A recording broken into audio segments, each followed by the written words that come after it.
আল্লাহ রাব্বুল আলামিনের বাণী ফাইন্না মাআল উসরি ইউসরান ইন্না মাআল উসরি ইউসরা। আল্লাহ পাক বলেন জেনে রাখো, দুঃখ এবং কষ্টের সাথে রয়েছে সুযোগ আর সুবিধা, আর অসচ্ছলতার সাথে রয়েছে উদার সচ্ছলতা। জোরে কোন সুবহানাল্লাহ। কাজে ভয় পাওয়ার কারণ নাই, হতাশ হওয়ার কারণ নাই, মন আশায় বুক বেঁধে রাখো। গুনাহ করেছো, হতাশ হয়ো না। যুবকদের গুনাহ করা স্বাভাবিক। ইউনিভার্সিটির ছাত্র, কলেজের ছাত্র, প্রফেসর, শিক্ষক, অফিসার ঘুষ খেয়েছেন, জিনা করা হয়েছে, মদ খাওয়া হয়েছে, মিথ্যা কথা বলা হয়েছে, যাই কিছু করেন না কেন ভয় পাওয়ার কারণ নাই, নিরাশ হওয়ার কোনো দরকার নাই। আল্লাহ পাক ডেকে বলেছেন, কুল ইয়া ইবাদিয়াল্লাযীনা আসরাফু আলা আনফুসিহিম লা তাকনাতু মির রাহমাতিল্লাহ। আরে আমার আল্লাহর মতো এত ভালো আর কেউ আছে? এত দরদ আর কারো আছে? আমার আল্লাহ বলেন, ও নবী আপনি শোনায় দেন, হে আল্লাহর বান্দারা, তোমরা যারা নিজেদের উপরে বাড়াবাড়ি করেছো, নিজেদের উপরে জুলুম করেছো, অত্যাচার করেছো, আমি আল্লাহর রহমত থেকে নিরাশ হয়ে যেও না। মানুষ যদি অপরাধ করে, বাপের সাথে অপরাধ করেছে, মায়ের সাথে অপরাধ করেছে, মা বাবা সন্তানের চাইতে এত বড় কল্যাণকামী তো আর কেউ নাই, কিন্তু মা বাবা কোনোদিন বলে না আয় আমার ছেলে তোরে মাফ করে দেই, এরকম বলে নাকি? মন চায় ছেলে যদি মাপ চাইতো, খুশি হয়ে মাফ করে দিতাম, কিন্তু কেন যে আসে না, ডাকে না যে আয় মাফ করে দেই। মা বাপ আপনাকে এত ভালোবাসে, সেই মা বাপও আপনাকে বলে না যে আয় মাফ করে দেই। আমার আল্লাহ হচ্ছেন এমন আল্লাহ, আল্লাহ রাব্বুল আলামিন ডাকেন, এ বান্দা খুন করেছিস ফিরে আয়, জিনা করেছিস ফিরে আয়, হত্যা করেছিস ফিরে আয়, চুরি করেছিস ফিরে আয়, কুফরি করেছিস ফিরে আয়, সুদ খেয়েছিস, ঘুষ খেয়েছিস, মদ খেয়েছিস ফিরে আয়, এসে আমার দরবারে চোখের পানি ফেল, আমার দরবারে কাঁদাকাটি কর। ইন্নাল্লাহা ইয়াগফিরুয যুনুবা জামিআ ইন্নাহু হুয়াল গফুরুর রহিম। আমার দরবারে চোখের পানি ফেলে কাঁদ, আমি রব্বুল আলামিন জিন্দেগীর গুনাহ মাফ করে দেব। সুবহানাল্লাহ কোন, সুবহানাল্লাহ কোন। আমার কাছে কাঁদ, চোখের পানি ফেল। আল্লাহ রাব্বুল আলামিনের কাছে বান্দার দুইটা ফোঁটা বেশি প্রিয়। একটা হলো জিহাদের ময়দানে যে রক্ত ফোঁটা দেওয়া হয়, এটা আল্লাহর কাছে প্রিয়। আর আল্লাহর ভয়তে গুনার জন্য লজ্জা করে, অনুশোচনা করে বান্দা যখন চোখের পানি ছেড়ে দেয়, আল্লাহর কাছে এটা অত্যন্ত প্রিয়। নবীজি বলেছেন, বান্দা যখন গুনার ভয়তে, আল্লাহর ভয়তে, জাহান্নামের ভয়তে অনুশোচনা করে যখন চোখ দিয়া পানি ছেড়ে দেয়, ওই চোখের পানি নাকের অর্ধেক আসতে না আসতে আল্লাহ রাব্বুল আলামিন বান্দারে মাফ করে দেন। আল্লাহ বরদাস্ত করতে পারেন না যে বান্দা কান্দু। আমার ভাইরা, আল্লাহ রহমত এই পৃথিবীতে, আল্লাহ রহমতকে 100 ভাগ করা হয়েছে। আল্লাহ রহমতের কত ভাগ? এই 100 ভাগের 1 ভাগ সারা পৃথিবীতে ছড়াই দেওয়া হয়েছে। আর 99 ভাগ কার কাছে? আল্লাহর কাছে। একটা ভাগ দুনিয়া ছড়ানো হয়েছে আদম আলাইহিস সালাম থেকে নিয়ে এই পর্যন্ত, এখান থেকে নিয়ে কিয়ামত পর্যন্ত পৃথিবীতে যত মানুষ আসবে, যত প্রাণী আসবে, তাদের মধ্যে প্রাণী জগতেও গাবি তার বাছুরকে ভালোবাসে ঠিক কিনা, হাতি তার বাচ্চাকে ভালোবাসে ঠিক কিনা, মুরগি তার বাচ্চাকে ভালোবাসে কিনা, প্রত্যেক মাই তার সন্তানকে ভালোবাসে মানুষের মতো। এই ভালোবাসা, স্নেহ, এই মমতা, এই করুণা, এই মহব্বত একটা ভাগ দুনিয়ায় দেওয়ার পর আপনি আর আমি যতটুকুন ভাগে পেয়েছি সেই মহব্বতে, স্ত্রীর মহব্বতে অস্থির, মায়ের মহব্বতে অস্থির, সন্তানের মহব্বতে অস্থির। এখন চিন্তা করেন, একটা ভাগ সারা পৃথিবীতে বিতরণ করার পর যেটুক পেয়েছি তাতে যদি এত মহব্বত হয়, তাহলে এর 99 ভাগ মহব্বত যে আল্লাহর কাছে জমা আছে, এই বান্দার জন্য তার কত মহব্বত, এই বান্দার জন্য কত করুণা তার, কত মহব্বত তার, কত দয়া তার। এজন্য আল্লাহ রাব্বুল আলামিন বলেছেন, নাব্বি ইবাদি আন্নি আনাল গফুরুর রহিম। ও আমার নবী, সুসংবাদ দিয়ে দাও, বান্দাদেরকে শোনায় দাও যে আমি আল্লাহ তাআলা ক্ষমাশীল আর দয়াবান। হুজুর কাঁদতেছিলেন, হযরত ওমর রাদিয়াল্লাহু তাআলা আনহু এসে দেখেন হুজুর একা কাঁদতেছে। হুজুর জিজ্ঞেস করছেন, হযরত ওমর জিজ্ঞেস করলেন, হুজুর আপনি কাঁদেন কেন একা একা? হযরত ওমর বলেন, আমি যখন প্রশ্ন করলাম নবীজি বললেন, আমার কাছে কিছু আগে জিবরাইল এসেছিলেন, জিবরাইল এসে আমাকে বললেন আল্লাহ পাক বলেছেন, হে আমার নবী, ইসলামের ভিতরে থেকে যে সমস্ত মানুষগুলো ইসলামের ভিতরে থেকে চুল আর দাড়ি পাকায় দিছে, কিয়ামতের দিন এই লোকগুলারে আমি শাস্তি দিতে আমার শরম হবে। হযরত ওমর বলেন, হুজুর উম্মতের জন্য কত বড় খোঁজ খবর এটা, আর আপনি কাঁদতেছেন। হুজুর বলেন, ওমর তুমি জানো না আমার কান্নার কারণ ভিন্ন। আমার কান্নার কারণ হলো যে আল্লাহ রাব্বুল আলামিন কিয়ামতের দিন দাড়ি চুল পাকা বান্দারে শাস্তি দিতে শরম করবেন, সেই দাড়ি চুল পাকা বান্দাগুলি আল্লাহর সাথে নাফরমানি করতে শরম করে না। আমি এই লজ্জায় কাঁদতেছি। ভাইরা, হুজুর আল্লাহ পাক বলেন, ও আমার নবী, রাতের আধারে যখন একটা বুড়া আমার দরবারে হাত উঁচু করে, একটা বুড়া মানুষ রাতের আধারে যখন আমার দরবারে হাত উঁচু করে আর যখন বলতে থাকে, রব্বুল আলামিন আমার পেছনের জীবনটা বড় খারাপ করেছি, এমন কোন কাজ জীবনে করি নাই যা তোমার কাছে কিছু দাবি করতে পারি, সব রকমের নাফরমানি করেছি, আজ আমি বুড়া হয়ে গেছি, কামাই করতে পারি না, ছেলে আমাকে চোখে দেখতে পারে না, পুত্রবধূ আমাকে ঘরে জায়গা দেয় না, আমার স্ত্রী আমাকে দেখতে পারে না, রোজগার করতে পারি না, হাঁটতে পারি না, চলতে পারি না, সবার কাছে আমি তিতা হয়ে গেছি, আমি দাঁড়াতে পারি না, কোমরে ব্যথা পাই, হাঁটুতে ব্যথা পাই, চলতে পারি না, কানে শুনতে পাই না, চোখে দেখতে পারি না, আর তোমার কাছে কিছু চাইয়া নেব এমন ভালো কাজও করি নাই। এইভাবে যখন বান্দা কাঁদতে থাকে আমার দরবারে, ও আমার হাবিব আমার রহমতের দরিয়ায় জোশ মেরে যায়, আমার শরম হয় এই বুড়াটারে কেমনে খালি হাতে ফিরাইয়া দেই। সুবহানাল্লাহ, সুবহানাল্লাহ। আমার আল্লাহর এত দয়া, আমার আল্লাহর এত মায়া, এত মহব্বত। আমার আল্লাহ রাব্বুল আলামিন বলেন, وَإِذَا سَأَلَكَ عِبَادِي عَنِّي فَإِنِّي قَرِيبٌ। ও আমার হাবিব, আমার বান্দা আমার ব্যাপারে প্রশ্ন করে, আমি বান্দার একদম নিকটে। কোরআন শরীফের ভিতরে যত জায়গায় রাসূলকে বলা হয়েছে সুয়ালের কথা, আপনাকে প্রশ্ন করা হয়, আল্লাহ তার জবাব কুল এই কথা বলে জবাব দিয়েছেন। যত জায়গায় সুয়াল এসেছে, যেমন কোরআনে কারীমের মধ্যে আল্লাহ পাক বলেন, ওয়ায়াসআলুনাকা আনিল মাহিদ, মেয়েদের হায়েজ সম্পর্কে জিজ্ঞাসা করা হয়, কুল হিয়া আযা, হে নবী আপনি বলুন। এভাবে করে কুল দিয়ে জবাব দেওয়া হচ্ছে।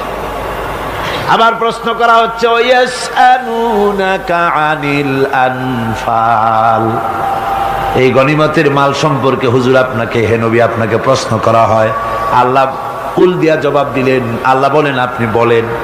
ওয়ায়াসআলুনাকা আনিল খামরি ওয়াল মাইসির, আল্লাহ পাক বলেন নবী আপনারে প্রশ্ন করা হয়, কুল ফিহিমা ইসমুন কাবীর, আল্লাহ কুল দিয়া বললেন তুমি বলো। আবার বলা হলো, ওয়ায়াসআলুনাকা আনিল আহিল্লা কুল হিয়া মাওয়াকিতু লিন্নাস। ও নবী, আপনাকে প্রশ্ন করা হয় চাঁদের ক্রমবর্ধমান এবং ক্রমহ্রাস, এই যে বাড়ে আর কমে, পূর্ণিমা হয়, অমাবস্যা হয়, কেন হয়? আপনি বলুন, কুল, আপনি বলেন, এটা আমি অর্থ এবং সময়, বছর আর দিন গণনা করার জন্য পৃথিবীবাসীদের জন্য বিনা পয়সায় একটা ক্যালেন্ডার বানাইয়া আকাশে ঝুলাই রেখেছি। এভাবে যত জায়গায় এসেছে আপনাকে প্রশ্ন করা হয়, তত জায়গায় আল্লাহ জবাব দিয়েছেন কুল, আপনি বলেন। গোটা কোরআন শরীফের ভিতরে এই একটি মাত্র জায়গা যেখানে বলা হয়েছে আপনাকে প্রশ্ন করা হয়। আল্লাহ এখানে বলতে পারতেন কুল, আপনি বলেন, আল্লাহ তোমাদের নিকটবর্তী, এভাবে জবাব হয় নাই। এটা কায়দাটা হলো এই, আল্লাহ বলতেছেন ওয়াইজা সালাকা ইবাদি, ও আমার নবী, প্রশ্ন তো আমার বান্দারা আমার ব্যাপারে করেছে, এবার আপনার জবাবের কোনো দরকার নাই। প্রশ্ন আমার ব্যাপারে, আমি নিজে জবাব দিয়ে দেই, ফা ইন্নী কারীব। ও বান্দা, আমার ব্যাপারে প্রশ্ন করেছিস, জবাব আমি দেই, আমি তোর সবচাইতে বেশি নিকটে। সুবহানাল্লাহ, কত নিকটে? ওয়ানাহানু আকরাবু ইলাইহি মিন হাবলিল ওয়ারিদ। তোর যে রগ, এই শাহরগের চাইতেও আমি তোর বেশি কাছে। সুবহানাল্লাহ। আমারে ডাক, আমারে ডাক, কলিজা দিয়া ডাক, অন্তর দিয়ে ডাক। মনের থেকে মানুষ যদি ডাকে, মুখের ডাক আর মনের ডাক এক জিনিস নয়। দিল সে जो बात निकलती है असर रखती है पर नहीं मगर ताकते परवाज रखती है। দিল থেকে যে কথা বেরোয় তা প্রভাব বিস্তার করে, ডানা নাই কিন্তু ওড়ার ক্ষমতা রাখে। মনের কথাই ভিন্ন। মন থেকে, দিল থেকে, কলিজা থেকে, অন্তরের গভীর কন্দর থেকে মুহাব্বতের সাথে কেউ যদি একবার বলে আল্লাহ, বলেন আল্লাহ, আল্লাহ, আল্লাহ। আল্লাহ রাব্বুল আলামিন বলেন, অন্তরের অন্তঃস্থল থেকে একটি বার যদি বান্দা বলেন আল্লাহ, আল্লাহ বলেন 70 বার সাড়া দিয়া জিজ্ঞেস করি, বান্দা কি চাও, আমি তোমার কাছে আসি। সুবহানাল্লাহ, আমি তোর একদম কাছে, কি চাস বল, বল আমার কাছে। এমন দয়াবান, এমন মেহেরবান, এমন আল্লাহ আমাদের। সে আল্লাহ রাব্বুল আলামিন, তিনি বলছেন وقال ربكم ادعوني استجب لكم। তোমাদের রব বলেছেন আমারে ডাকো, আমি আল্লাহ ডাকের সাড়া দিয়া দেব। সুবহানাল্লাহ।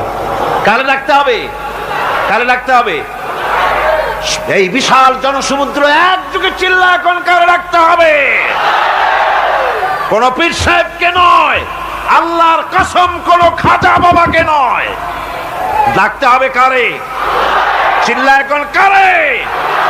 ওয়াকালা রাব্বুকুম উদউনি, তোমার রব তোমাকে বলতেছে আমারে ডাকো, আস্তাজিব লাকুম, আমারে ডাকবে আমি সাড়া দিয়ে দেব। সুবহানাল্লাহ। আল্লাহকে ডাকেন, কি চাই আপনার বলেন, কি চাই? আল্লাহর কাছে চান, আল্লাহ দিয়ে দিবে। দেওয়ার জায়গা আল্লাহর কাছে চাইবেন, আল্লাহ দিবেন। দেওয়ার জায়গা, চাওয়ার জায়গা হলো সেজদায় পড়ে যাবেন। আমার ভাইয়েরা, জায়গাটা চিনায় দিলাম। মাজারে যাওয়া লাগবে না, কবরে যাওয়া লাগবে না। 2 রাকাত নামাজ পড়ে সেজদায় পড়ে গিয়া যত বিপদ আছে, মুসিবত আছে, সেজদার মধ্যে চোখের পানি ছেড়ে দেন আর কেন্দে কেন্দে জীবনের কথা বলেন। আল্লাহ রাব্বুল আলামিন আপনার আওয়াজ শুনবেন আর দোয়া কবুল করে নিবেন। কাঁদতে হবে আল্লাহর কাছে। কার কাছে? আল্লাহর কাছে। সুম্মা ইস্তাগফিরুল্লাহ, আর এরপরে সে যদি আমি আল্লাহর কাছে ক্ষমা চাই, ইয়াজিদিল্লাহ গফুরার রহিমা, সে আমি আল্লাহকে গফুর এবং রহিম হিসাবে পাবে। সুবহানাল্লাহ। আল্লাহকে গফুর এবং রহিম হিসাবে পাওয়া যাবে। সব আল্লাহকে বলতে হবে, গুনাহ মাফ চাইতে হবে। এই জন্য হুজুর সাল্লাল্লাহু আলাইহি ওয়াসাল্লাম দৈনিক 100 বার তওবা পড়তেন। কোন হাদিসে আছে 70 বার, কোন হাদিসে আছে 100 বার তওবা পড়তেন। নামাজের পরে তো প্রত্যেক নামাজেই পড়তেন হুজুর, সালাম ফিরাতেন আর সাথে সাথে বলতেন আল্লাহু আকবার, আস্তাগফিরুল্লাহ, আস্তাগফিরুল্লাহ, আস্তাগফিরুল্লাহ। মনে থাকবে আপনাদের? মনে থাকবে? সালাম ফিরাইয়া কি বলবেন? না, সালাম ফিরাবার সাথে সাথে বলবেন আল্লাহু আকবার, তারপরে পড়বেন আস্তাগফিরুল্লাহ, আস্তাগফিরুল্লাহ, আস্তাগফিরুল্লাহ। তওবা পড়বেন, আল্লাহর কাছে সবসময় গুনাহ মাফ চাইতে থাকবেন, বিনীত থাকবেন। আল্লাহকে পাওয়া যাবে, তাকে রহিম হিসেবে পাওয়া যাবে। সুতরাং ঈমান বিল্লাহ, আল্লাহর প্রতি ঈমান আনলে পরে চতুর্থ নম্বরের যে উপকারটা হবে সেটা হলো হতাশায় ভুগবে না, নিরাশায় ভুগবে না, আশায় বুক বেঁধে উঠবে, ঈমান মজবুত হবে, আল্লাহর কাছে মানুষ বিনয়ী হয়ে যাবে। এবার পঞ্চম নম্বরের উপকার আমি বলছিলাম, ঈমান বিল্লাহ, আল্লাহর প্রতি ঈমান আনলে পরে অসংখ্য উপকার হয়, অসংখ্য বৈশিষ্ট্য আছে। এর 6টা উপকারের কথা আমি বলবো। কয়টা? অসংখ্য উপকারের ভিতরে প্রধান 6টি উপকারের কথা বলবো। এর বললাম কয়টা? 4টে বলছি। এবার বলো পঞ্চম উপকারের কথা। আল্লাহর প্রতি আপনি পূর্ব পশ্চিমে কতবার মুখ ঘোরালেন, এটাই কিন্তু আপনার আসল সৎ কাজ নয়। আসল সৎ কাজ হলো আল্লাহর প্রতি ঈমান আনা। এই ঈমানের ব্যাপারে 3টা দিন আমরা পার করে দিলাম, এখনো কথা শেষ হয় নাই। আল্লাহর প্রতি ঈমান আনলে পরে যে উপকারটা হবে পঞ্চম নম্বরে, সেটা হলো কঠোর এবং কঠিন বিপদের ভিতরে বান্দার ভিতরে অবিচলতা এবং ধৈর্যেও সৃষ্টি হয়ে যাবে। আলহামদুলিল্লাহ। কঠিন বিপদ মুসিবত আসলে পরে সে অবিচল থাকবে। সারা দুনিয়ার বিপদ আপদ, শত্রুতা, দুঃখ, কষ্ট, মুসিবত, জুলুম, নির্যাতন সবকিছু পাহাড়ের মতো উঁচু হয়ে তাকে ঘিরে ফেলবে, কিন্তু তাকে এক চুলও নাড়াতে পারবে না। আলহামদুলিল্লাহ। সারা পৃথিবী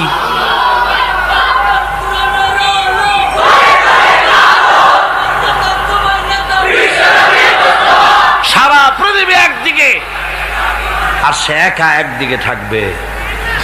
বিরোধিতা তো হবেই, বিপদ তো আসবেই।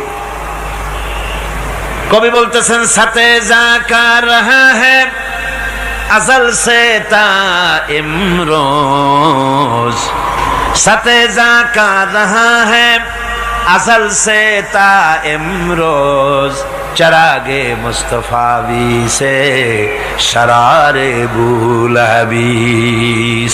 সে আবহমান কাল থেকে শুরু করে মুস্তাফা সাল্লাল্লাহু আলাইহি ওয়াসাল্লামের দীপ শিখার সাথে আবু জেহেল, আবু লাহাবের অগ্নিস্ফুলিঙ্গের টক্কর লেগেই আছে। রাসূলুল্লাহর আল্লাহর দেওয়া এই বিধান, এই দ্বীনের বাতিটা টিম টিম করে জ্বলেছে। আর গোরকি, টর্নেডো, হাজার হাজার মাইল বেগে হেরিকেন এসেছে, গোরকি এসেছে, টর্নেডো এসেছে, টাইফুন এসেছে, কিন্তু এই আলো নিবাইতে পারে নাই। সুবহানাল্লাহ। এই আলো নিবাতে পারে নাই। এই শত্রুতা চিরকালে নিবাতে পারবে না। কারণ হচ্ছে আল্লাহ রাব্বুল আলামিন বলেছেন, ইউরিদুনা লিইউতফিউ নূরাল্লাহি বিআফওয়াহিহিম ওয়াল্লাহু মুতিম্মু নূরিহি ওয়ালাউ কারিহাল কাফিরুন। ওরা চায় মুখের ফু দিয়ে আমার আলোকে নিভিয়ে দেবে, কিন্তু আমি আমার আলোকে পূর্ণতা দান করব। তাতে কাফের বেঈমানদের কলজায় যত জ্বালা যন্ত্রণা হোক, আমার দ্বীন কেউ মিটাই দিতে পারবে না। সুবহানাল্লাহ। সুতরাং বিপদে অবিচলতা আসবে, সে অটল হবে, মজবুত হবে। কোরআনে কারীম বলতেছে, ওয়া কাযালিকা জাআলনা লিকুল্লি নাবিয়্যিন আদুওয়াম মিনাল মুজরিমিন। এই পৃথিবীতে এমনি করে আমি সকল নবীদের শত্রু বানিয়েছি, সব পাপিষ্ঠ অপরাধীদেরকে। নবীদের সাথে বিরোধিতা করেছে কারা? পাপিষ্ঠরা, অপরাধীরা। আজও খুঁজে দেখেন আজও ইসলামী আন্দোলনের বিরোধিতা যারা করে সবগুলি কি পাপিষ্ঠ। সত্য কিনা কর? ইসলামী আন্দোলনের বিরোধিতা যারা করে হিসাব করে, চোখ দিয়ে তাকায় দেখেন, খুঁজে দেখেন তাদের নামগুলি। মদখোর, জেনাকার, বদমাশ, চোর, হাইজাকার, বেনামাজি, লুটেরা, মিথ্যাবাদী, সবচাইতে সমাজের নিকৃষ্ট লোকগুলি ইসলামের বিরোধিতা করে।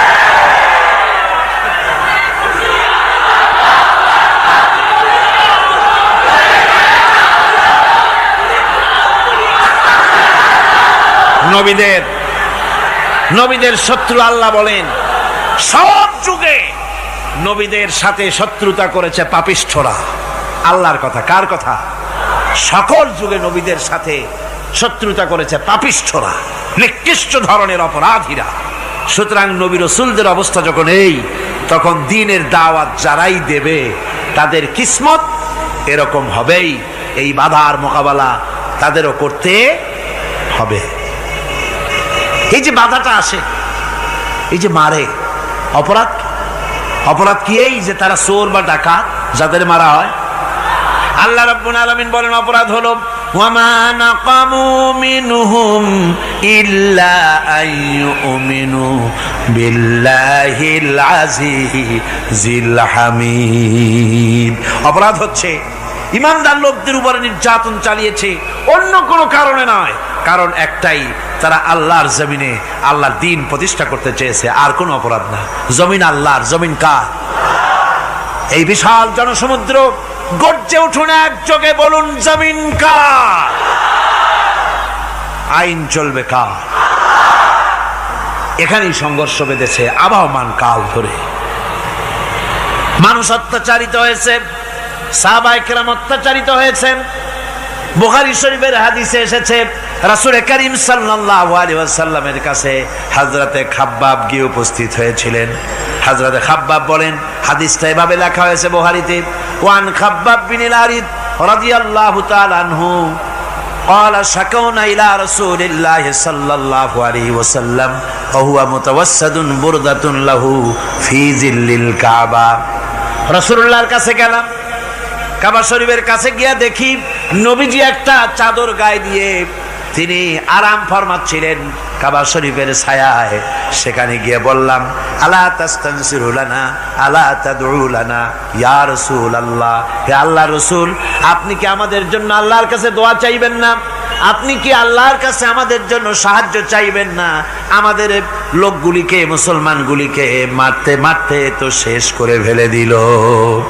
তারা আমাদের সুমাইয়াকে মারলো, আমাদের খাব্বাবকে উটের সাথে পায়ের দড়ি লাগায় টানলো, আমাদের খোবায়েবকে তারা আগুনের উপরে চিৎ করে শোয়ায় রাখলো, না খায় রাখতেছে, মারতেছে, কষ্টে তো শেষ হয়ে গেলাম। হুজুর, আপনি কি আমাদের জন্য দোয়া করবেন না? হাদিস শরীফে এসেছে নবীজি উঠে বসলেন সোজা হয়ে। নবীজি বলেন, ও আমার সাহাবী, ও খাব্বাব, শোনো, তোমাদের আগে এই পৃথিবীতে যারা দ্বীনের দাওয়াত দিতে এসেছিলেন তাদেরকে সমকালীন রাষ্ট্রশক্তি, সমাজ শক্তি তাদেরকে ধরতো। ফায়ুখাজুর রাজুলো, তাদেরকে তারা ধরতো। ফায়ুহফারু লাহু ফিল আরদ, আর তার জন্য জমিনের ভিতরে কবর বানাইতো। ওই কবর ফায়ুজালু ফিহা, ওই কবরের ভিতরে তাকে কোমর পর্যন্ত গেড়ে দিত। সুম্মা ইউতা বিল মানশার, এরপরে করাত আনতো। ফায়ুদাউ আলা রাসিহি, এরপরে ওই করাত তার মাথার উপরে রাখতো। ফায়ুজালু নিসফাইন, এরপরে করাত দিয়া চিরে জীবিত মানুষটারে দ্বিখণ্ডিত করে ফেলে দিত। মা ইয়াসুদ্দুহু যালিকা আন দীনিহি। ও আমার খাব্বাব, এত কষ্ট দেওয়ার পরেও সেই যুগের কোন মুসলমানকে, দ্বীনের দায়ীদেরকে আল্লাহর দ্বীন থেকে এক চুলো তারা সরাই দিতে পারে নাই, এক চুলো সরাতে পারে নাই। ওয়াল্লাহি, ও খাব্বাব, আমি আমার আল্লাহর নামে কসম করে বলছি, লা ইউতাম্মান্নাল্লাহু হাযাল আমরা হাত্তা ইয়াসিরার রাকিবু মিন সানা ইলা হাযরামাউত। আমি কসম করে বলি, আল্লাহ রাব্বুল আলামিনের এই সানা থেকে হাজারামাউত পর্যন্ত লোকেরা যাতায়াত করবে, সুন্দরী রমণীরা গমন করবে, সদাগরেরা যাতায়াত করবে, টাকা নিয়া পয়সা নিয়া যাতায়াত করবে। তাদের মনের মধ্যে লুটের ভয়, টাকার ভয়, চুরির ভয়, ডাকাতির ভয়, জেনার ভয়, হত্যার ভয়, ধর্ষণের ভয়, কোনো ভয় থাকবে না। লা ইয়াখাফু ইল্লাল্লাহ, আল্লাহ ছাড়া কোনো ভয় থাকবে না। এমন একটা সমাজ, এমন একটা সময় আসবে। ওয়ালাকিন্নাকুম তাস্তাজিলুন, অথচ খুব তাড়াহুড়ো তোমরা করতেছো। তাড়াহুড়ো করো না, সময় আসবে ইনশাআল্লাহ। আমার ভাইয়েরা, আমার বন্ধুগণ, কঠিন বিপদে অবিচলতা এবং ধৈর্যের দৃষ্টান্ত রেখে গেছেন আম্বিয়া আলাইহিমুস সালাম। সুবহানাল্লাহ। কঠিন বিপদে অবিচলতা, দৃঢ়তা, ধৈর্য কারে বলে, তার দৃষ্টান্ত কারা রেখেছেন? আম্বিয়া আলাইহিমুস সালাম। ওনারাই আমাদের আদর্শ, নবীরাই আদর্শ। সাহাবায়ে কেরাম রিদওয়ানুল্লাহ তাআলা আলাইহিম আজমাইন আমাদের আদর্শ। ভাইরা আমার, মুসা আলাইহিস সালামকে ফেরাউন যখন ঘিরে ফেলে দিল, কোরআনের সব কথা গল্প গুজবার ইতিহাসের জন্য লেখা হয় নাই। কোরআনের মধ্যে যা লেখা হয়েছে সব বান্দাদের উপদেশের জন্য, যাতে করে লোকেরা চিরটা কাল এর থেকে উপদেশ নিয়ে নিজেদের তৈরি করতে পারে। জোরে বলেন সুবহানাল্লাহ। মুসা আলাইহিস সালামের কথা আল্লাহ বলেন, ফেরাউন তাকে ঘিরে ফেলে দিল, পালাবার রাস্তা নাই। ফালাম্মা ترى الجمعان قال أصحاب موسى إنا لمدركون। মুসা আলাইহিস সালামের উম্মতেরা বললেন, হে মুসা, পাকড়াও হয়ে গেছি, পালাবার রাস্তা নাই। তিন দিক থেকে আমাদেরকে ঘেরাও করেছে ফেরাউনের শক্তি। সামনে কি? দরিয়া, আর তিন দিকে কি? ঘেরাও আন্দোলন। পালাবার পথ নাই, পালাবার পথ নাই। সারাশি আক্রমণ, ঘেরাও আন্দোলন। এই যে ঘেরাও টেরাও তো আজকে নতুন নাই, ঘেরাও আসছে অনেক আগের থেকে। আসলে কথা বুঝতে পেরেছি। মাইক না থাকলে আমি কি করবো কন? আজকে এরকম হচ্ছে কেন? আগামীকাল ঠিক হবে ইনশাআল্লাহ, রাগ করেন না। গান হচ্ছে, বসেন বসেন। শয়তান ঢুকছে মাইকের মধ্যে। অনেক সময় হয় কি, মাইকের হাই পাওয়ারের যে মেশিন আছে, এর ভিতরে ইথার থেকে রেডিওর ওই গানগুলি ওর মধ্যে ঢুকে পড়ে। কথা বুঝতে পেরেছেন? এই জন্য শয়তান তো আর বসে থাকে না, ওরও তো কিছু করার আছে। ধৈর্য ধরেন, ধৈর্য ধরেন। কালকে অপারেটরদেরকে মাওলানা শামসুদ্দিন সাহেবের কাছে অনুরোধ করব, অপারেটর একটু ভালো করে হেদায়েত করে দেবেন। মাইকে আজকে আমার নিজেরও কষ্ট হচ্ছে, আমিও বুঝতে পারছি না যে আমার কথাগুলি কি আওয়াজে বেরোচ্ছে, যার জন্য আমাকে বেশি চিল্লাইতে হচ্ছে। বক্তাকে কি লাউডে তার কথা বেরোচ্ছে তা তার কানে আসতে হয়, তাহলে বোঝা যায় যে আমার কথাগুলি কিভাবে বেরোচ্ছে। এটা এই অবস্থায় সিচুয়েশন আজকে নাই, এবং লোকেরাও মাইকের ব্যাপারে আজকে অভিযোগ করেছে, যা বিগত 16 বছরে করে নাই। সেটের ব্যাপারে কোথাও কোনো অসুবিধা হয়েছে? মাইকটা ভালো, এবং মাইক যারা দেন প্রতি বছর খেদমত করে, আল্লাহ তাদের প্রতি রহম করুন। সবাই বলেন আমিন।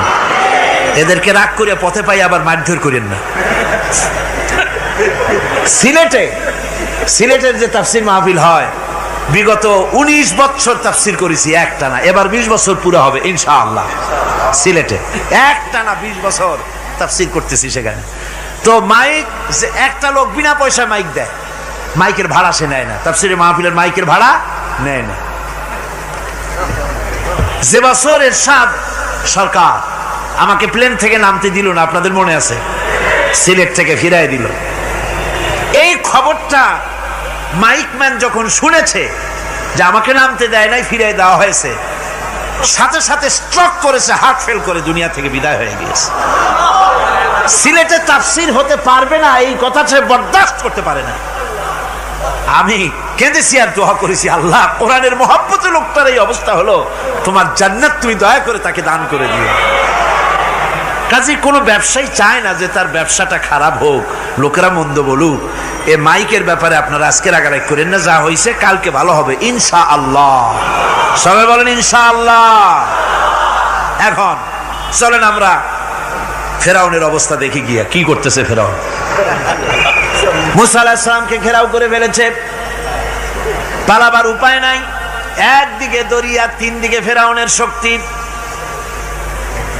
এই যে ঘেরাও টেরাও মানে নতুন তো না, ধর্মঘট নতুন না, পুরানা জিনিস।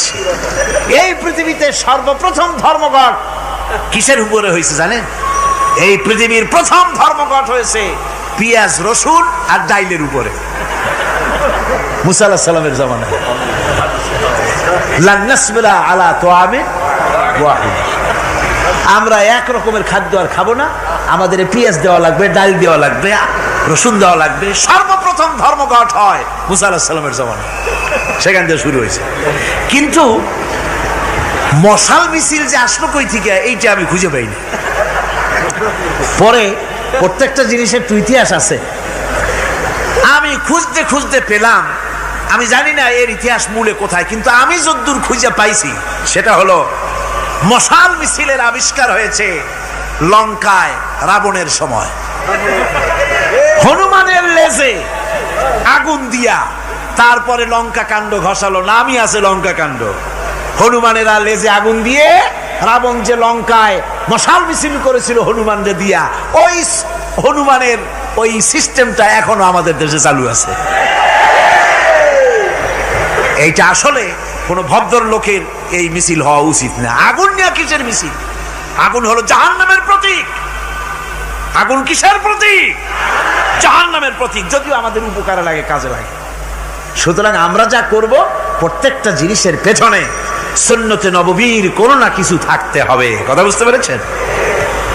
তিন দিক থেকে ঘেরাও হয়ে গেছে, পালাবার কোনো রাস্তা। হযরতে মুসা আলাইহিস সালামের কাছে উম্মতেরা বললেন, পালাবার তো কোনো পথ নাই, এখন উপায়টা কি? আমাদের তো আর উপায় নাই। মুসা আলাইহিস সালাম দেখেন বিপদে পড়ে গেছেন, কিন্তু ধৈর্য হারান নাই, ভয় পান নাই। ভয় পাইছিলেন? ভয় পেয়েছেন? প্রশ্নই ওঠে না। মুসা আলাইহিস সালাম, আল্লাহ পাক যাদেরকে বলেছেন উলুল আযম রাসূল, যাদের বলেছেন তার মধ্যে হযরত মুসা একজন উলুল আযম পয়গম্বর। চারটিখানি কথা না, আল্লাহ কথা বলছেন তার সাথে, কালিমুল্লাহ তিনি। সুবহানাল্লাহ। কর মুসা আলাইহিস সালাম শোনালেন, কাল্লা ইন্না মাইয়া রাব্বি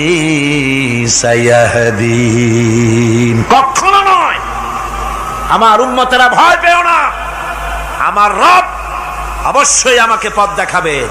সুবহানাল্লাহ। তিন দিক থেকে শত্রু, একদিকে দরিয়া, পালাবার কোন রাস্তা নাই। সেখানে দৃঢ়তার সাথে তিনি বলছেন, অবশ্যই আমার আল্লাহ আমারে পথ দেখাবে। সুবহানাল্লাহ। নবীরা এই দৃঢ়তা দেখিয়েছেন, অবিচলতা দেখাইছেন। আল্লাহ পাক মুসা আলাইহিস সালাম যখন এই দৃঢ়তা দেখালেন, এই অবিচলতা দেখালেন, সঙ্গে সঙ্গে জিবরাইল এসে হাজির হয়ে গেলেন।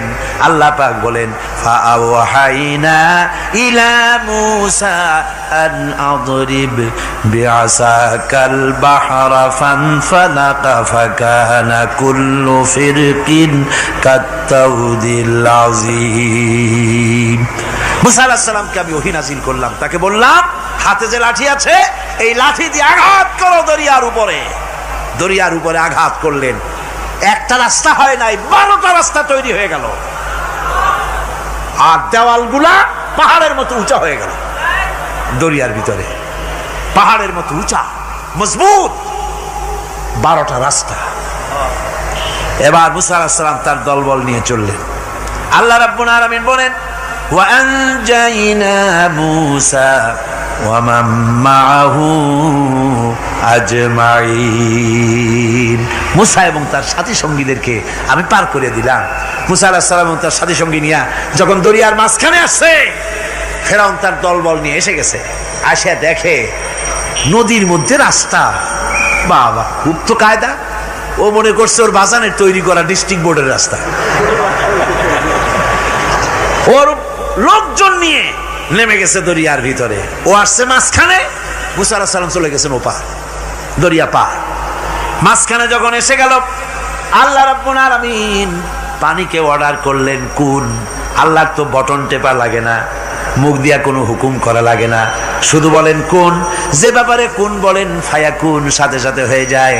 আল্লাহ বললেন কুন, আর অমনি রাস্তা বন্ধ হয়ে গেল। এবার তুফান শুরু হয়েছে নদীতে, ঢেউয়ের উপরে ঢেউ, মৌজুন কাল জিবাল, পাহাড়ের মতো উঁচু হয়ে হয়ে ঢেউ আসতেছে। দলবল ঘোড়া আর অস্ত্রপাতি যা ছিল সব মরিয়া শেষ। এবার ফেরাউন একা উপরে ওঠে আর নিচে নামে, পানি খেতে খেতে পেটের কাম সারা, জনমের খাওয়া খাইছে পানি। এখন জান যা, বাঁচবার আর উপায় নাই, বাঁচবার আর উপায় নাই। ফেরাউন তার নিজের জীবন সম্পর্কে হতাশ হয়ে গেল। এবার ফেরাউন বলতেছে, আমানতু আন্নাহু লা ইলাহা ইল্লাল্লাযী আমানাত বিহি বানু ইসরাঈল। আমি ঈমান আনলাম, আমি ঈমান আনলাম আল্লাহ ছাড়া কোন ইলাহা নাই। ওই আল্লাহর উপর ঈমান আনলাম যে আল্লাহর উপর ঈমান এনেছে বনি ইসরাইলেরা। আল্লাহ যাতে ঠিক পায় যে কোন আল্লাহর উপর ঈমান আনছে। বনি ইসরাইলের আল্লাহর উপর ঈমান আনলাম। আল্লাহ এই তো মুসলমান হয়ে গেছি, এরপরও আমারে সুবাও কেন? আল্লাহ রাব্বুল আলামিন জবাবে বলেন, আল আন, এখন ওয়াকাদ আসাইতা ক্বাবলু ওয়া কুনতা মিনাল মুফসিদিন। এখন ঈমান আনার কথা বলছো, অথচ যুগের পর যুগ, বছরের পর বছর ধরে আমার মানুষের উপরে মন গড়া আইন চালায়েছো, আমার পয়গম্বরের সাথে বেয়াদবি করেছো। আজ তোমাকে আমি ছাড়ছি না, তোমাকে আজকে ছেড়ে দেব না, আমি তোমাকে মারব। আর সমস্ত প্রাণীগুলিকে, স্থলচর প্রাণীগুলিকে আল্লাহ পাক অর্ডার দিয়া দিলেন, এই ফেরাউনের লাশকে ডুবাবি না, পচাবি না, খাবি না। আলিয়াউমা নুনাজ্জিকা বিবাদানিক, আমি তোমার শরীরে বাঁচায় দেব। পোকে খাবে না, পানিতে পচবে না, মাছে খাবে না, কুমিরে খাবে না, দুনিয়ার কোনো পশুতে খাবে না। আমি তোরে শুটকি বানাইয়া রাখবো, যাতে করে দুনিয়ার সমস্ত ফেরাউন যত যুগে যুগে আসে তোরে দেখে যেন হেদায়েত নিতে পারে। ফেরাউনকে আল্লাহ শুটকি বানায় রাখছে। আমি ফেরাউনদের লাশ দেখেছি ব্রিটিশ মিউজিয়ামে। ফেরাউন তো একটা না, অনেকগুলা। আসলটারে অবশ্য দেখিনি।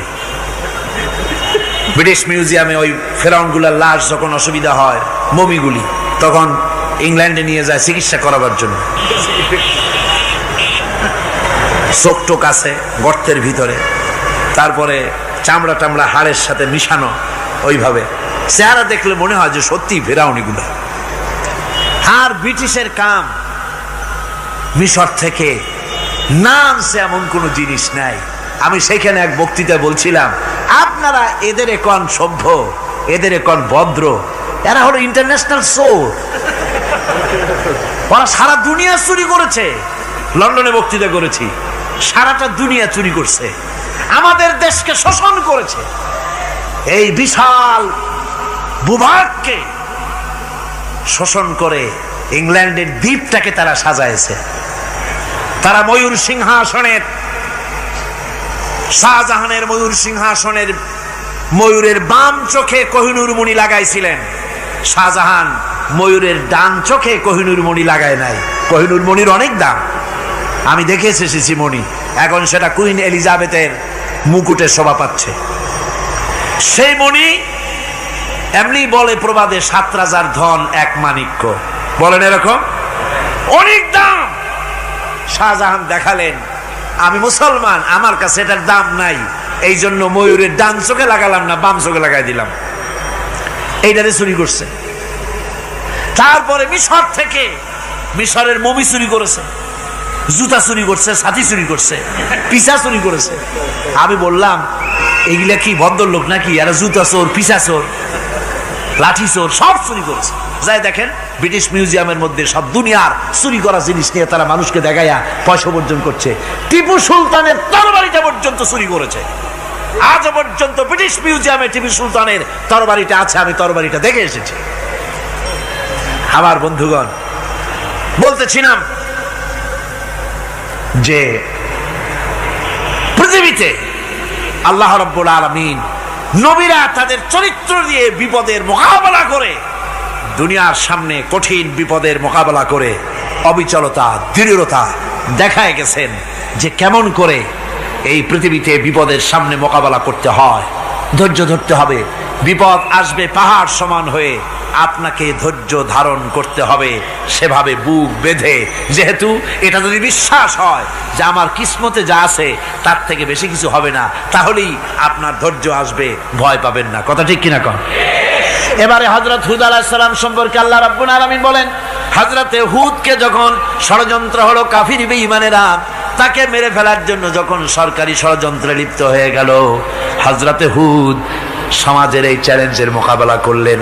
হযরত হুদ বলেন, ফাকিদুনি জামিআন সুম্মা লা তুনজিরুন ইন্নী তাওয়াক্কালতু আলাল্লাহি রাব্বি ওয়া রাব্বিকুম।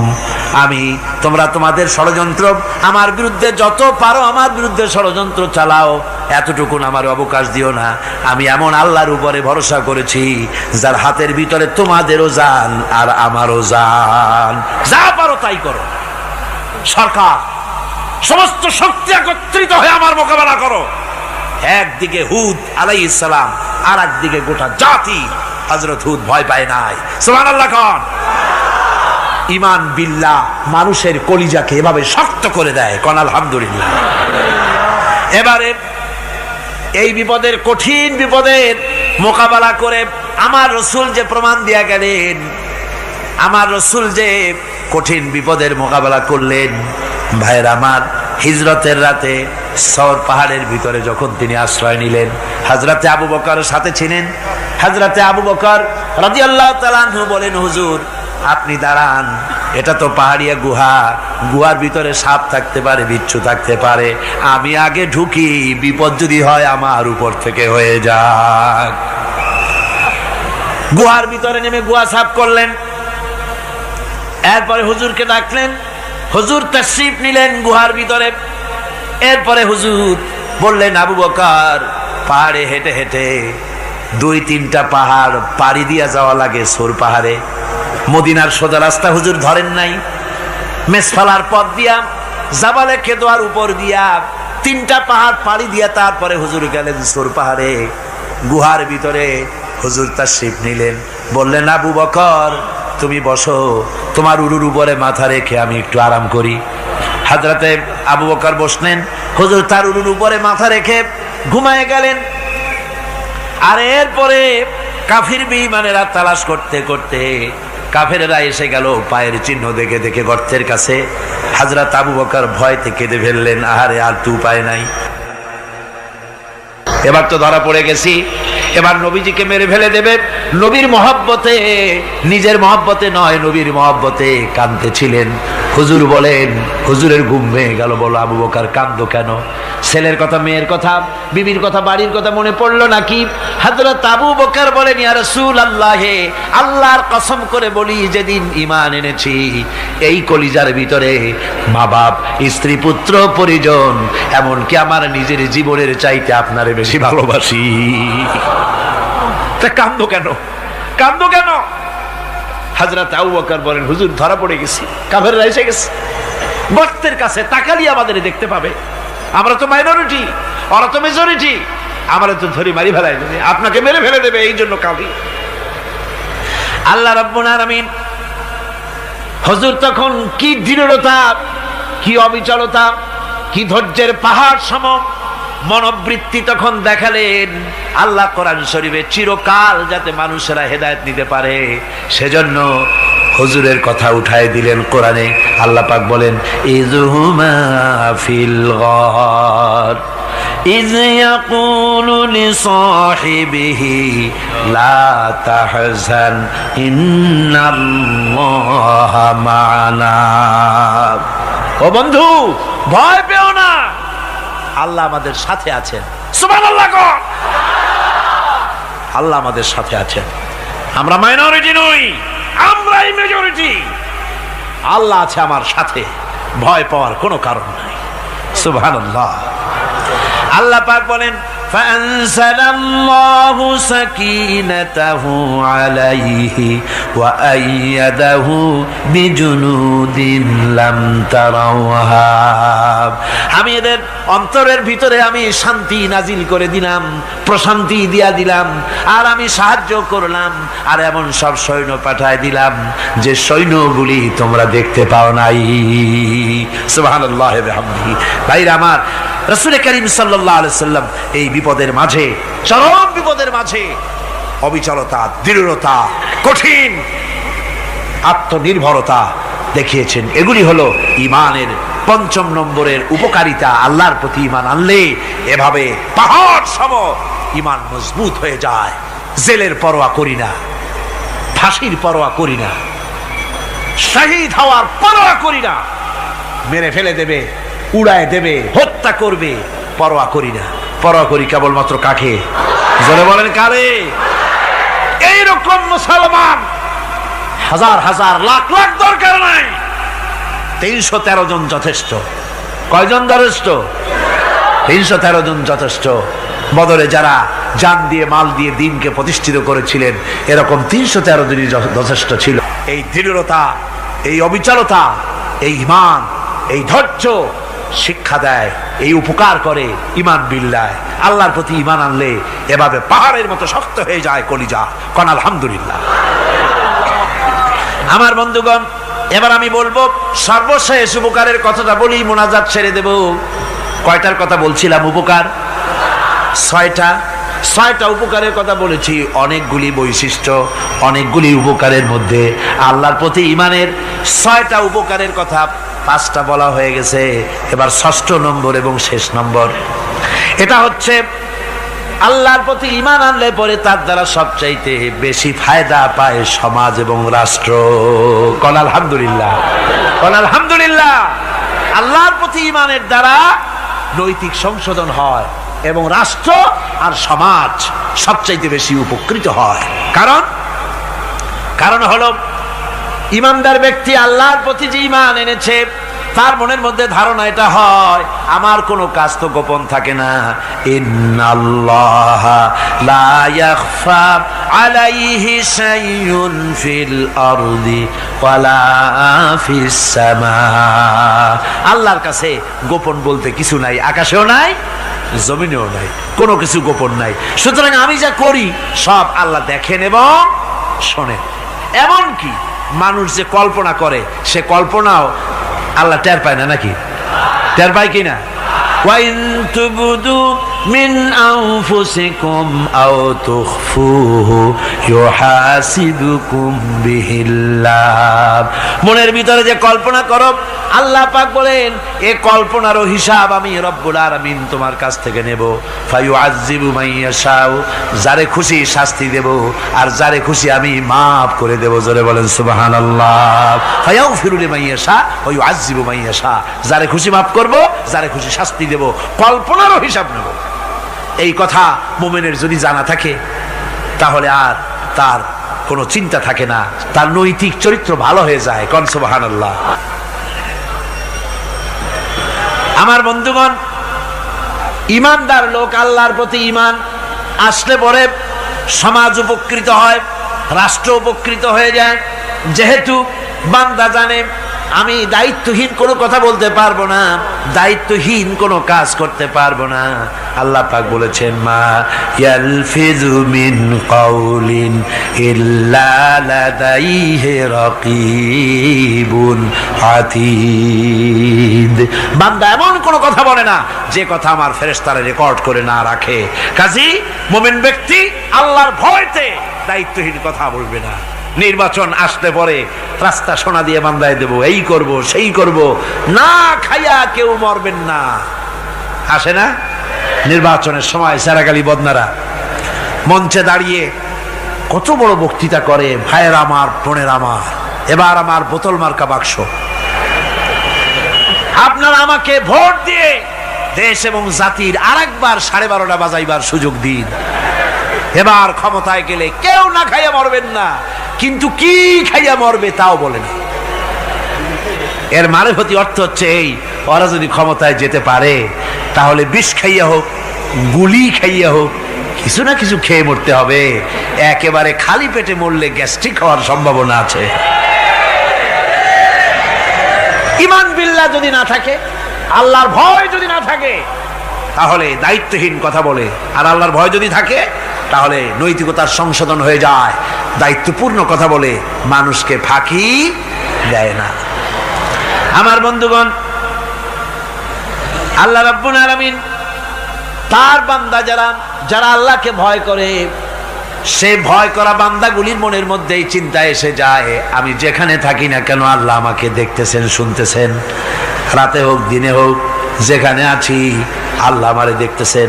আল্লাহ পাক বলতেছেন, ওয়া হুয়া মাআহুম ইজ ইউবাইতুনা মা লা ইয়ারদা মিনাল কওলি ওয়া কানা আল্লাহু বিমা ইয়ামালুনা মুহীতা। আল্লাহ পাক বলেন, আমি তো আমার বান্দার নিকটে তখনও থাকি যখন সে গোপনে গোপনে রাতের বেলায় আমার মর্জির খেলাফ পরামর্শ করে। আমার মর্জির খেলাফ পরামর্শ করতেছে রাত্রে, আমি তো তখনও কাছে থাকি, ওটা আমি শুনি। ঈমান যদি আসে, তাহলে এই সব কাজ থেকে সে বিরত থাকে। সে যদি কম হয় সেখানেও আল্লাহ, বেশিও যদি হয় সেখানেও আল্লাহ। এমন কোন জায়গা আছে নাকি চিটাগংয়ে যেখানে আপনি একটা আকাম করবেন আর আল্লাহ টের পাবে না? কোন আছে নাকি? আচ্ছা, চট্টগ্রামে না থাকুক, বাংলাদেশের কোন জায়গা আছে নাকি? পার্বত্য চট্টগ্রামে যত পাহাড় আছে, উঁচু নিচে জায়গা আছে, ওই জায়গায় বোধহয় আছে নাকি? সারা পৃথিবীতে আছে কোথাও? আল্লাহকে ফাঁকি দেওয়ার জায়গা কোথাও? সব স্পষ্ট। আল্লাহ কি ঘুমায় নাকি? ঘুমায়? তার কাছে দিনও যায়, রাতও তাই। সমানে তিনি দেখতে পান, শুনতে পান, সবকিছু দেখতে পান, সবকিছু শুনতে পান। তাকে ফাঁকি দেওয়ার কোনো উপায় নাই। এই জন্য ৬ষ্ঠ নম্বরের উপকার যেটা হয়, সেটা হলো সমাজ উপকৃত হয় ওই মানুষ দিয়ে যার মধ্যে ঈমান আছে। হযরত ওমর রাদিয়াল্লাহু তাআলা আনহু রাতের আধারে, শেষ রাত্রে ঘুরতেছিলেন, দেখেন এক বাড়িতে কথা হচ্ছে, কথাবার্তার আওয়াজ পাওয়া যায়। মনে করলেন কোন অসুখ বিসুখ নাকি। ঘরে গিয়ে কান পাচ্ছেন দেওয়ালের সাথে, শুনতে পাচ্ছেন ভিতরে বুড়ি মা তার মেয়েকে বলছে, এই মেয়ে ওঠ, উটের দুধ দোয়াই নিয়ে আসছি, এর মধ্যে পানি মিশা, তারপর সকালে বাজারে নিয়ে যা। মেয়ে বলছে, মা এই কামটা আমি পারবো না। কেন পারবি না? হযরত ওমর ফরমান জারি করেছেন, দুধে পানি মিশাতে নিষেধ করেছেন, কাজে এই কাজটা আমি পারবো না। আরে বেটি, আমিরুল মুমিনিন দেখ এখন কোথায় যায়, ঘুমায় আছে। সে কি দেখতেছে নাকি যে পানি মিশাই না কি মিশাই? মেয়ে বলতেছে, মা আমিরুল মুমিনিনকে ফাঁকি দেওয়া যেতে পারে, তার পুলিশ বাহিনীকে ফাঁকি দেওয়া যেতে পারে, কিন্তু আল্লাহ রাব্বুল আলামিনের চোখকে ফাঁকি দেওয়া যাবে না। হযরত ওমর এই কথা শুনে বাড়ি চলে গেলেন, আর নিজের ছেলেকে ডেকে বললেন, ছেলে আমার, অমুক জায়গায় একটা বাড়ি আছে, সেখানে একটা যুবতী মেয়ে আছে, ওই মেয়েটার বিয়ে হয়েছে কিনা শোনো, যদি বিবাহ না হয়ে থাকে তুমি তোমার নিজের বিয়ের প্রস্তাব দাও। আমিরুল মুমিনিন এই মেয়েটা সুন্দরী কেমন, স্বাস্থ্য কেমন, কিছুই দেখলেন না, দেখলেন তাকওয়া। কি দেখলেন? আল্লাহর ভয়। আল্লাহর ভয় যখন একটা জাতির মধ্যে আসে, পুলিশ লাগে না, পুলিশের কাজ কমে যায়।